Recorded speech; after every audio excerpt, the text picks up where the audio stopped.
In this video I'm going to show you a basic forward stance.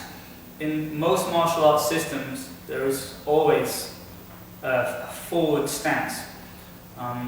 You do it in boxing, it's the same in karate, tai chi, everything I've ever encountered always has it because it's your primary stance that you use for any kind of guard. Before I showed you a horse stance, which is a kind of sideways stance. Okay, now the primary use of what we call let's just call it a forward stance for the time being, is purely just to turn the hip and drive the power through the body so you can use the rear hand. Okay, so if you think about it from, let's see, a very practical application, we need to power the rear hip forwards. So if we look at what we had before with a horse stance, I need to generate power. Let's say I'm attacking this direction. This is my front hand. I've got something here, which is fine to do this way around. If I'm trying to punch with this hand, I've got no range, I've got no movement, and I've got no connection or power to the ground. So I need to turn my hip through and transfer my weight forwards so I can strike in this direction. Okay, now I'll just show you the classic way, and then we'll look at how it's fit together and what it really means and how to actually really truly apply it. So the classic way that I got taught, and primarily for the Choy Li Fut Kung Fu style, under the learning I had, is to angle the foot in, like this, and close the hip off with the front foot facing out.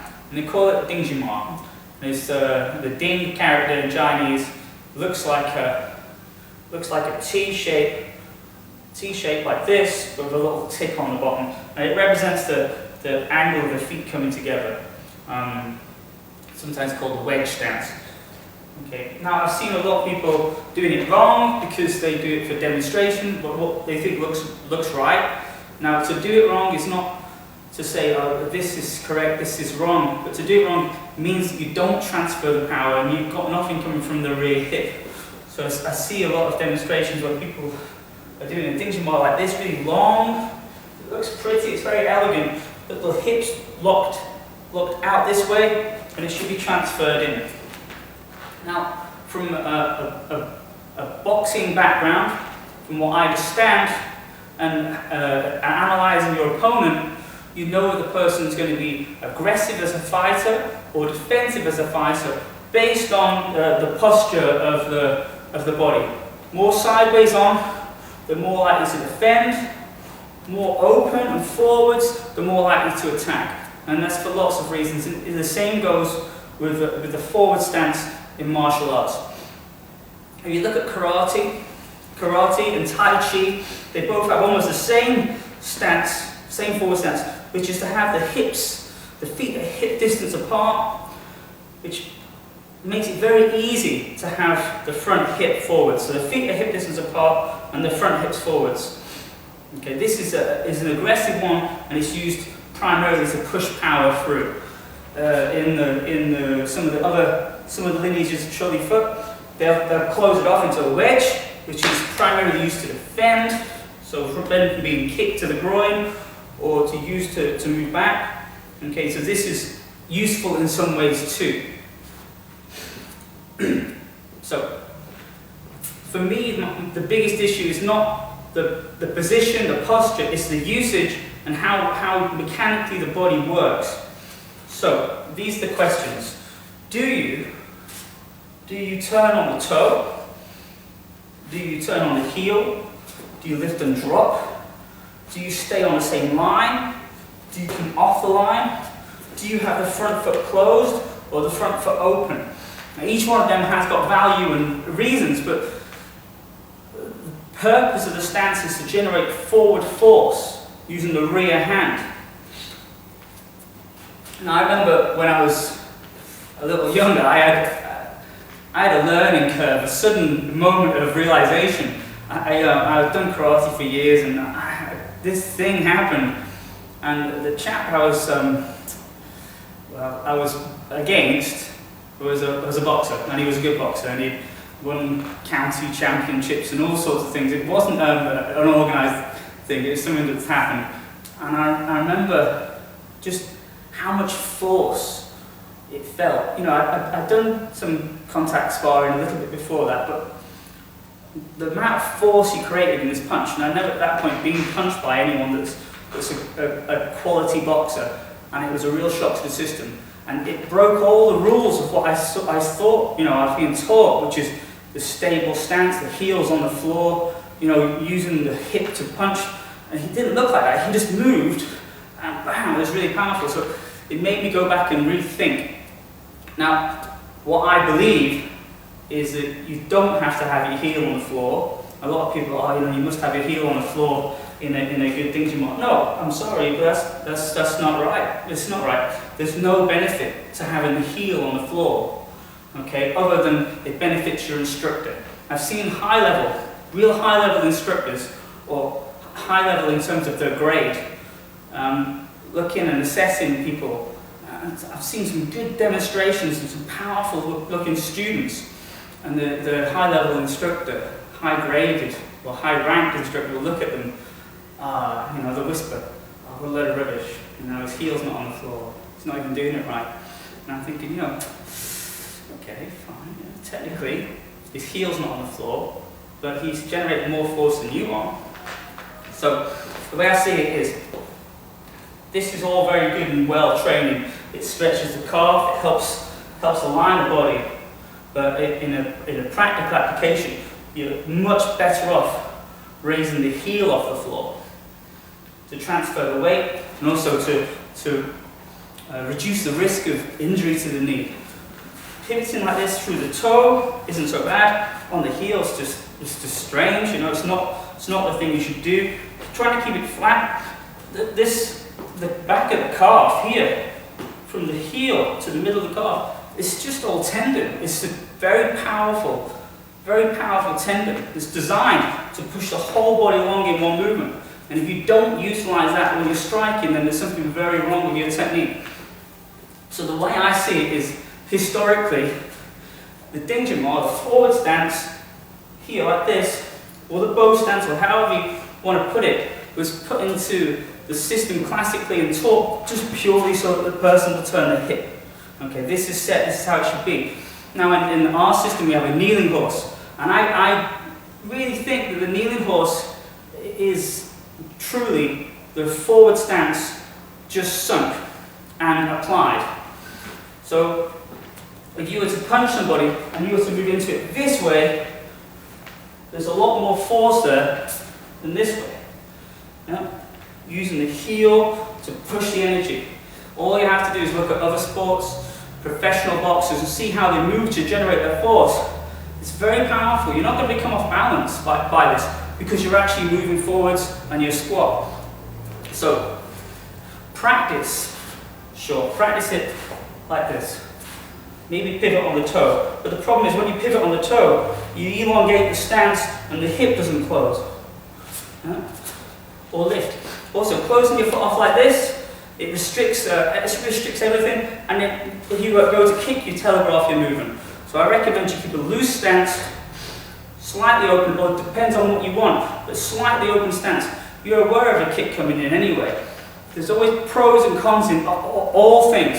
If I have a wide stance and I'm being aggressive and coming in, of course my groin's exposed. But if I close off, I restrict the movement of my body. I also can't generate as much force. From this position, if I turn my waist as far as I can, that's it. That's the limit of my movement. But if I come off my heel, I'm going to get an extra few inches.